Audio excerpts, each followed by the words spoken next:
وہ نمرود بادشاہ کے پاس گئے اور کہنے لگے، ہمیں یقین ہے کہ اسی نوجوان نے ہمارے خداؤں کو نقصان پہنچایا ہے جس کا نام ابراہیم ہے۔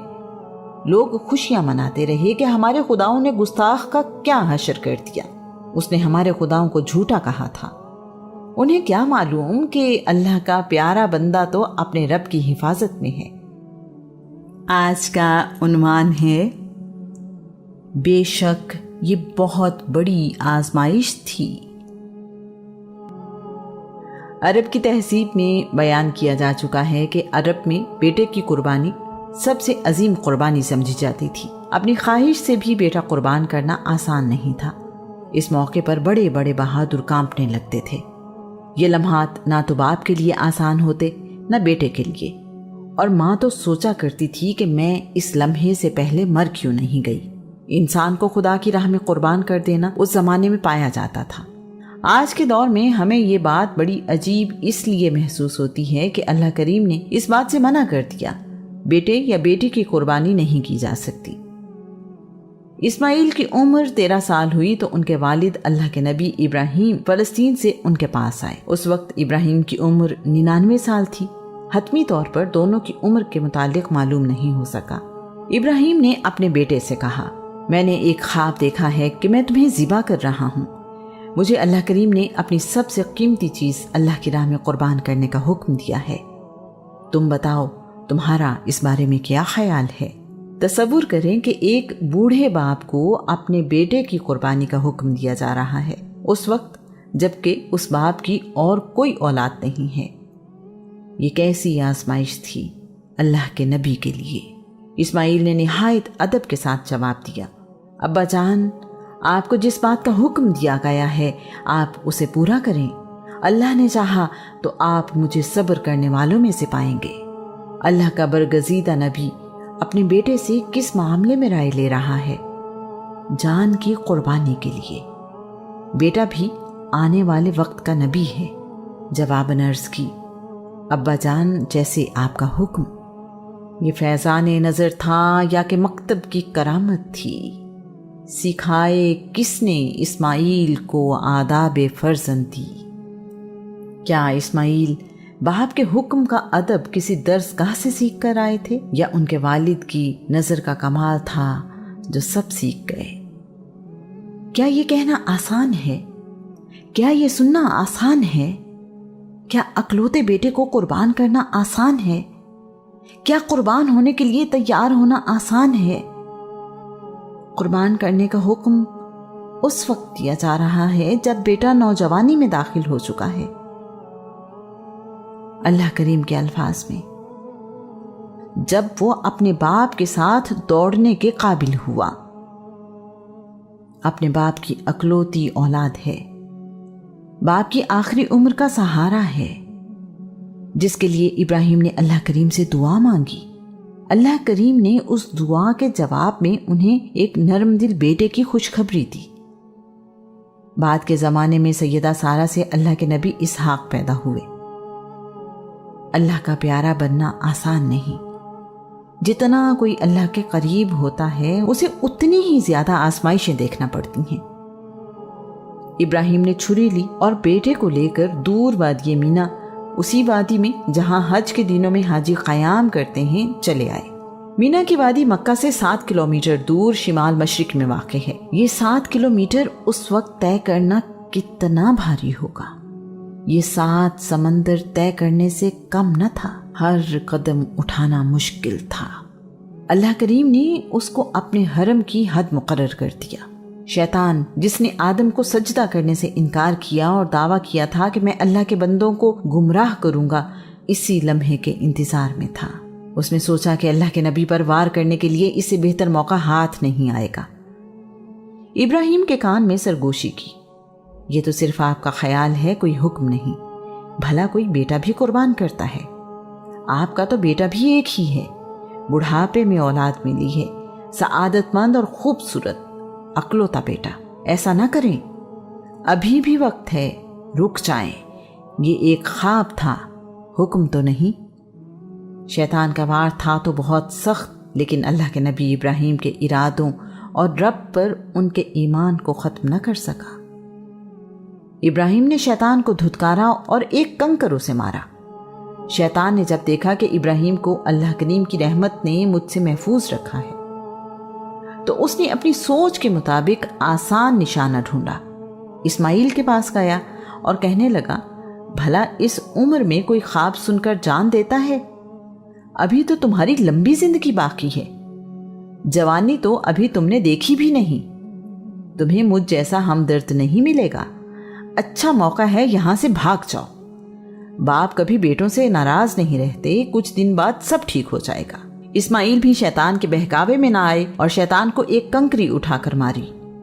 دونوں طرف سے مایوس ہونے کے بعد اسے خیال آیا کہ ماں کی بچوں سے محبت دنیا کی ہر چیز سے زیادہ کمزور ہے، مجھے سیدہ ہاجرہ کو بہکانا چاہیے۔ ماں اپنے بچوں کی حفاظت اور زندگی کے لیے سب کچھ بھول جاتی ہے۔ سیدہ ہاجرہ اپنے بیٹے کی محبت اور فکر میں ننگے پاؤں بھاگ رہی تھی۔ ہاجرہ کی ممتا تو پہلے ہی تڑپ رہی تھی، ان کا دل اس پریشانی میں ڈوبا ہوا تھا۔ اکلوتا بیٹا، بڑھاپے کا سہارا، حسین و جمیل، سعادت مند، بھلا میرا رب مجھے کہاں تک آزمانا چاہتا ہے؟ اس سب کے باوجود اللہ کی پیاری بندی کے ہونٹوں پر یہی الفاظ تھے، میرے مالک تو مجھ سے راضی ہو جا، میرے مالک تو مجھ سے راضی ہو جا۔ شیطان کو یقین تھا کہ باپ اور بیٹا تو میرے وار سے بچ گئے ہیں، سیدہ ہاجرہ کو اپنے دام میں پھنسا ہی لوں گا۔ سیدہ کے پاس گیا اور روتے ہوئے کہنے لگا، تمہیں یاد ہے جب تمہارا بیٹا گود میں تھا تو باپ اسے ویرانے میں بے سہارا چھوڑ گیا تھا؟ اسے تمہاری اور بیٹے کی فکر ہوتی تو ایسا نہ کرتا۔ اب وہ جوان ہو رہا ہے جسے تم نے بڑی مشقت سے پالا ہے، تمہاری زندگی کی خوشی ہے، اسے قربان کرنے لے جا رہا ہے۔ بھاگو، ارے روکو، وہ تمہارے بیٹے کو ذبح کر دے گا، اس کے بعد زندگی بھر پچھتاؤ گی اگر تم نے اسے روک نہ لیا۔ اسے روکو، اسے روکو۔ سیدہ ہاجرہ کسی سے کم تھی جو شیطان کے بہکاوے میں آتی؟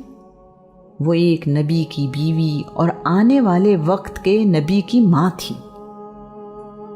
شیطان کے بہکاوے میں نہ آئیں اور انہوں نے شیطان کو ایک کنکری ماری۔ اللہ کریم کا شکر ادا کیا جس نے انہیں شیطان کے وار سے بچایا۔ شیطان نے ان نازک لمحوں میں اللہ کے پیارے بندوں کو بہکانے کی جو کوشش کی وہ ناکام ہوئی۔ ان تینوں جگہوں پر جہاں شیطان نے اللہ کے بندوں کو بہکانے کی کوشش کی تھی، حاجی آج بھی شیطان کی علامت کو کنکریاں مارتے ہیں۔ اللہ کا وعدہ ہی سچا ہے کہ اللہ کے نیک بندے شیطان کے بہکاوے سے محفوظ رہیں گے۔ ابراہیم نے اپنی آنکھوں پر پٹی باندھی تاکہ چھری چلاتے ہوئے کہیں ہاتھ بیٹے کی محبت میں رک نہ جائے، ایسا نہ ہو کہ اللہ کریم کے حکم کی تعمیل نہ ہو سکے۔ اسماعیل کو ماتھے کے بل زمین پر لٹایا اور چھری چلا دی۔ اتنے میں غیب سے آواز آئی، تم نے اپنا خواب سچا کر دکھایا۔ ابراہیم نے اپنی آنکھوں سے پٹی ہٹائی تو دیکھا کہ بیٹے کی جگہ ایک مینڈھا قربان ہوا پڑا ہے۔ اسماعیل پاس کھڑے ہیں، انہیں کوئی نقصان نہیں پہنچا۔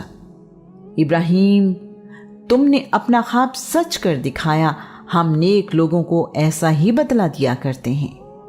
بے شک یہ بہت بڑی آزمائش تھی۔ اللہ کریم فرماتا ہے، ہم نے ایک بڑی قربانی کو اسماعیل کا فدیہ بنا دیا۔ ابراہیم اس امتحان میں بھی کامیاب ہوئے تو اللہ کریم نے اعلان فرمایا، بعد میں آنے والوں کے لیے ہم نے ابراہیم کا ذکر خیر بلند کر دیا۔ اللہ کریم نے اپنے پیارے بندے سے خوش ہو کر کہا، ابراہیم پر سلام ہو۔ یہ آزمائش اتنی بڑی تھی کہ اس میں کامیابی پر اللہ کریم نے ابراہیم پر سلام بھیجا۔ اللہ کے نبی ابراہیم کی عظمت دیکھیں کہ کائنات کا مالک اپنے بندے پر سلام بھیج رہا ہے۔ مسلمان اس واقعے کی یاد میں سنت ابراہیمی ادا کرتے ہوئے آج بھی 10 ذی الحجہ عید الاضحیٰ پر جانوروں کی قربانی کرتے ہیں۔ اس واقعے کے بعد ابراہیم مکہ سے فلسطین واپس چلے گئے۔ اسماعیل مکہ میں ہی قیام پذیر رہے۔ ان کی شادی بنی جرہم قبیلے میں ہوئی۔ ان کی بیوی کا نام رعلہ بنت مزاز بنت عمر جرہمی ہے۔ اللہ کریم نے اسماعیل کو 12 بیٹے اور 1 بیٹی عطا فرمائی۔ بیٹی کا نام نسمہ ہے۔ نسمہ کی شادی اللہ کے نبی اسحاق کے بیٹے عیسو سے ہوئی۔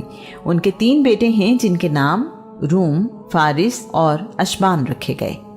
اسماعیل کے بیٹوں کے نام یہ ہیں: نابت، قیدار، ادبیل، میشا، مسمع، داما، ماس، ادو، وتور، نفیس، تما، قیدمان۔ اللہ کے نبی اسماعیل نے 136 سال کی عمر میں وفات پائی۔ اسماعیل کو والدہ کے پہلو میں حجر یعنی حتیم کے اندر دفن کیا گیا۔ اسماعیل کے بیٹے قیدار کی اولاد میں محمد رسول اللہ صلی اللہ علیہ وآلہ وسلم پیدا ہوئے۔ رسول اللہ صلی اللہ علیہ وآلہ وسلم انبیاء کے سردار اور آخری نبی ہیں۔ اللہ کریم کی طرف سے بھیجی ہوئی آزمائش میں کامیابی اس مہربان رب کی رحمت کے بغیر ممکن ہی نہیں۔ ذرا سوچئے، اس کائنات کا مالک جس آزمائش کے بارے میں خود یہ کہہ رہا ہے، یہ بہت بڑی آزمائش تھی، وہ کتنی بڑی آزمائش ہوگی۔ اسی لیے تو اللہ کریم نے اس کا ذکر قرآن مجید میں کیا، یہ بھی کہا کہ ہم نے ابراہیم کا ذکر آنے والے لوگوں کے لیے بہترین ذکر قرار دیا ہے۔ قرآن پاک میں ارشاد ہوتا ہے، پھر جب وہ اس کے ساتھ بھاگنے دوڑنے کے قابل ہو گیا تو کہا، پیارے بیٹے، میں نے خواب دیکھا ہے کہ میں تجھے ذبح کر رہا ہوں، اب تم بتاؤ کہ کیا رائے ہے؟ کہا، ابا جان، آپ کو جو حکم دیا گیا ہے آپ اس پر عمل کریں، انشاءاللہ آپ مجھے ثابت قدم پائیں گے۔ اسماعیل ایک درخت کے سائے میں بیٹھے شکار کے لیے تیر بنا رہے تھے۔ اپنے والد کو دیکھ کر خوش ہوئے اور احترام میں کھڑے ہو گئے۔ اس گھر کی تعمیر مکمل ہونے تک جس پتھر پر کھڑے ہو کر اللہ کے نبی ابراہیم تعمیر کرتے رہے، اس پتھر پر ان کے قدموں کے نشان ثبت ہو گئے۔